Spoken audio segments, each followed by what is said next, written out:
Hi, everybody. Welcome to Resilient Now podcast. So, we are here today. I'm very excited about this guest. We're staying a little covert this time. We're going to be a little bit more anonymous, but there's a very inspirational, resilient story that's coming today. So, if you're new to this, this is a place where you come if you're going through something in the world that's hard, difficult, that's bringing you sadness, depression, you know, my goal is to find you the person that has gone through what you're going through right now. And then you can listen to that person once, twice, three times. It doesn't mean it's going to make the pain go away. It doesn't mean any of those things, but maybe it'll inspire you a little bit. Maybe it'll take a little bit less of the pain away, and it'll give you hope. And hopefully that person's experience within hope will carry you forward. If you ever need to reach anybody that has spoken, let me know. Email me at resilientnowpodcast@gmail.com. And if they're available to you, I will be happy to make the connection. There's a lot of speakers here, so hopefully you can find, what you're looking for. So, Eli, thank you for being here. Welcome. I really appreciate you. I wanted to ask you, what does resilient now mean to you? Liliana, first, thank you for giving me the opportunity to be on and help people out. Resilient now, to me, is a practice. Resilience it's not a switch, it's a dimmer. You don't just flip it on and flip it off. And it's about practice. The simple fact, in my opinion, is that life is sometimes really difficult and sometimes really easy. And so when life is a little easier, maybe the dimmer, you know, moves in one direction and resilience isn't as necessary because you don't have anything to face at that moment. And Mhm. sometimes you can, be in a position or circumstances where life is a little bit more challenging. And that's when we need to, really focus on pushing that switch in the direction of ensuring that we are resilient because it's really tough to get good at something that you don't practice, in my opinion. Thank you. And I love the opinion. That's great. I thank you for sharing that with us. And again, thank you for being here. Well, we're going to move forward and we're going to listen to Resilience story. And you're on. Well, I guess for me, it all started when I was about 16, almost 17 years old. And I did not have the same type of teenage experience, I suppose, in some ways. And in some ways, of course, I had very much the same teenage experience as other people. I, dealt with my emotions, and everybody at that age is dealing with emotions and finding their place in the world and who do you want to be and all this sort of stuff. But I felt that for me, it was very dissimilar to a lot of the people around me. They were very focused on, fitting in and friends and girls or guys, getting a car and, wearing cool clothes and being popular. And I had a bit of that too, but for me it all really went to this this pathway of starting to ponder these really challenging existential questions. For me, I developed a very deep depression because I would ask questions that nobody had answers to. Mm. Yeah, I'd ask, why, if I'm just going to die, why do I live? What's the point? If I'm just going to die, why do I even exist? What is the point of my existence? How come I don't know what I'm here to do? Am I here to do anything? You start and you start asking these questions and at 16, 17, I mean it's a tough question at any age. It's a Yeah. tough question for any person to answer who hasn't ever thought about the answer, I think. But especially when you're a teenager and you're going through so much already in terms of your development emotionally and spiritually and psychologically and physically, uh, it can really weigh on you. And it weighed on me a ton. And so these questions, they start swirling around my head. And to be truthful, asking these questions and not having the answers for them also made me feel a bit isolated from my peers because I looked at them and I said, well, they seem normal. Mm, They don't seem like they're concerned with any of this stuff.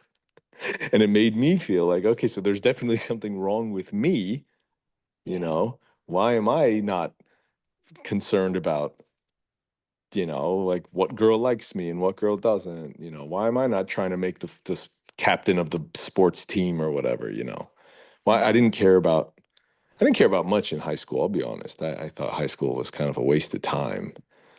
And I wasn't one of the cool kids, I didn't have any of that stuff to maybe maybe to distract me, if you want to call it that, or redirect my thoughts and energy mhm. into something more, quote unquote, normal.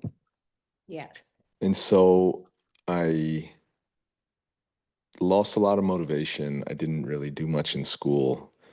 And, you know, I like to think I'm a pretty intelligent person. And I've always been very curious. And I love to learn things, right? And which is a sword that cuts both ways because sometimes you learn things you don't want to learn. And you have to grapple with uncomfortable truths and uncomfortable information, you know. And so it all started, yeah, about 16, 17, and it just kind of deepened as I grew older. And I went to college um, somehow. I got to college. Somebody let me in, Okay. and I went to college, and for the first time, I was on my own. I was out of the house, Mhm. permanently. And I was away from my family and I was, left to my own devices. And it didn't go well. I spent my first year of college was spent avoiding everything that was bothering me. And I used substances and alcohol and video games and, smoking weed all the time. And I was eating all kinds of trash food, not really just not taking care of myself because I didn't have a reason. You keep thinking about, well, what's the point? I don't even know how long I'm going to live. Why not just get drunk or get high or whatever? Yeah. Just distract yourself until it's over and try to have some fun. Why do I need to work so hard and study and care and all that? It's very nihilistic in a way. And it got to the point where, uh, for several reasons, I had to leave school. I had to drop out Mm, before they before they expelled me. right. They kind of were like, hinting at it. They sent me some letters and they said, we're not going to invite you back if you can't do X, Y, and Z. And between that and my own kind of thought process and lifestyle or choices, whatever you want to call them, it was more or less a decision. But before that even happened, it was getting really bad.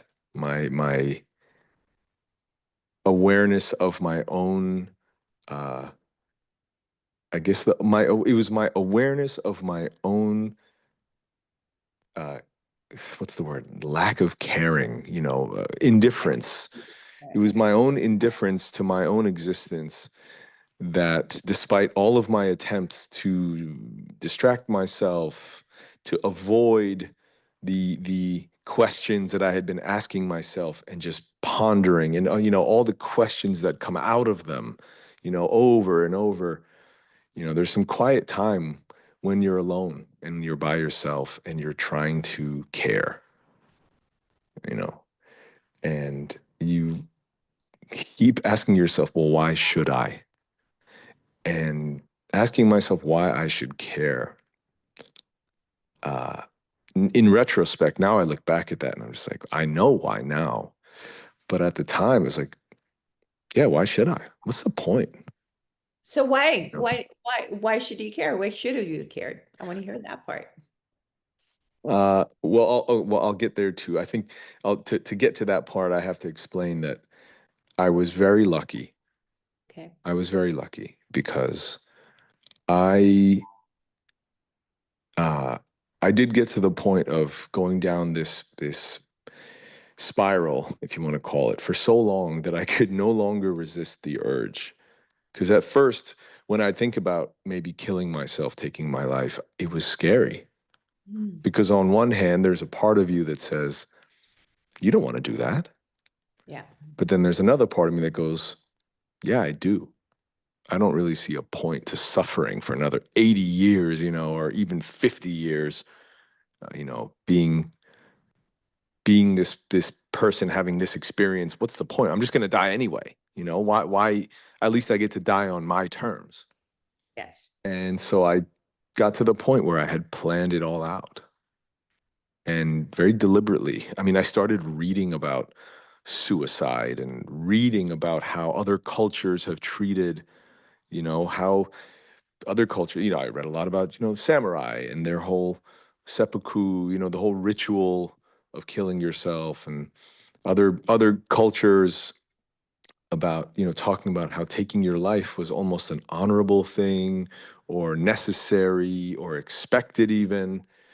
And I was becoming more and more um, peaceful and open to this idea. And got to the point where I had planned it all out for myself, and I was very close. And I was very lucky that my best friend's mother, since I was a child, I grew up with my friend and his family, very close. I mean, I had my own family, and my family was great. But I knew I couldn't talk to my own parents about the things I was feeling. Mm. And and well, at least I felt like I couldn't. And I was lucky enough to have my best friend's mom, who had been like a second mom to me, who Mm. was also a therapist, who reached out to me and opened a line of communication. She always checked in on me. She was very strong. Well, she's is a strong, amazing woman. But at the time, she would spend hours on the phone with me, hours. She would ask me questions and let me speak without judgment, without telling me I'm wrong, without telling me that anything I'm thinking is insane or crazy, And I credit her. I truly credit her with pulling me back from the edge. So happy you had her. She was the one who helped me make the decision to just leave and come back. You know, I'll be honest with you. I don't remember every word of every conversation. I just remember the feeling I had of um, somebody understanding me in a way that I couldn't really understand myself, and somebody supporting me, even though I was doing something that most people were, or thinking something that most people would immediately run away from. Um, so I did come back, and to answer your question of how I, how I got to where I am now. I've never been a terribly spiritual person, but I've always been interested in thinking. I've been a thinking person, and I assume most of the people who are going to hear this, they also struggle with that. These thoughts, not feelings as much. The feelings come after the thoughts, I think. Mhm. It's the thoughts that we have that, in a lot of ways, inform our feelings. And so I was, I put myself on a path of really giving it my best shot. I gave it my best shot to figure out for myself. Rather than ask questions that I couldn't answer, I decided I would go as far as I could to try to find an answer. And it's a process. This is, like I've been saying from the beginning, it's a very much a practice of first identifying when you have these thoughts and telling yourself this isn't the only way to think about it. And There's, there yeah. are always options. And the more you practice doing that, the easier it gets. It's like any muscle, you lift these weights or whatever, and over time it gets easier. You learn to do it, you adapt to it. And that was my first step, was just getting myself clean first, of all the stuff I was using to hide, and then going from there into really diving into the why, because the what for me was never as interesting or important as the why. Why is always more important to me. So I spent years and years reading, learning, asking questions, watching videos or lectures, even with things I didn't like, things that were uncomfortable, things that I disagreed with. Mhm. And I got to the point of cultivating my own philosophy. Now I have my answer. Why Good. do I live? And I want to share it with everybody because I think there is no there is no answer. Mhm. And that doesn't mean that life is hopeless and meaningless. It actually means the opposite. I don't I why do I exist doesn't matter. It is simply that I exist. And that means I get to choose what matters. I get to choose why I exist. I get to choose what I care about and how I live. Because at the end of the day, for me at least, all of my learning and thinking and crafting philosophy and all this sort of stuff, it brought me to one conclusion. And this is just me, but it brought me to one conclusion that I could not logically escape from, which is life is, on the one hand, a terrifying experience in many ways, Mhm. because we all know that it's going to end. And on the other hand, it is a complete miracle from any angle you look at it. I choose to think that and believe that life is in fact a miracle. And I back that up to myself by saying, look how vast the universe is and how big and small things can coexist within it. But at every level, everything is connected in a way that requires everything else to do what it's supposed to do for everything to exist as it is, as it does. So from the Yeah. from the furthest galaxy to the smallest atom in my body, everything is going right for me to stand here today. Yeah. And that is a beautiful miracle that allows me to experience something that I cannot even quantify in words. And that's my gratitude. That's my thing that I wake up every day and go, I got another day.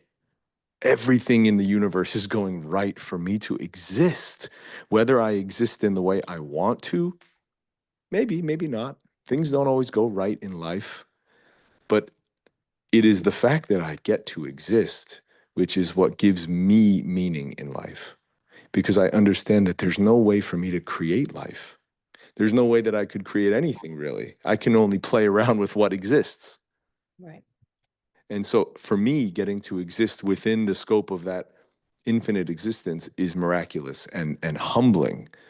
And it actually liberates me, knowing that what I do or don't do, what I achieve or don't achieve, who I am or who I'm not, it doesn't really matter. And I get to just be myself. I get to exist, which to me is the greatest gift we all receive.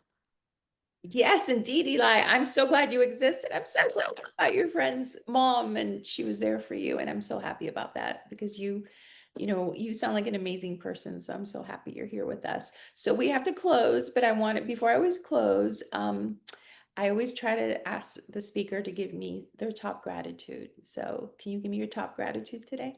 Yeah, I mean, I think I just did. I'm most grateful for my existence. Okay, so we'll take that. So thank you very much. That was amazing. It's going to help so many people.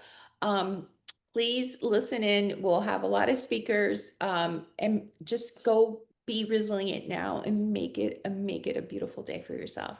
Bye, everybody. Until next time. Bye, Eli. Thank you.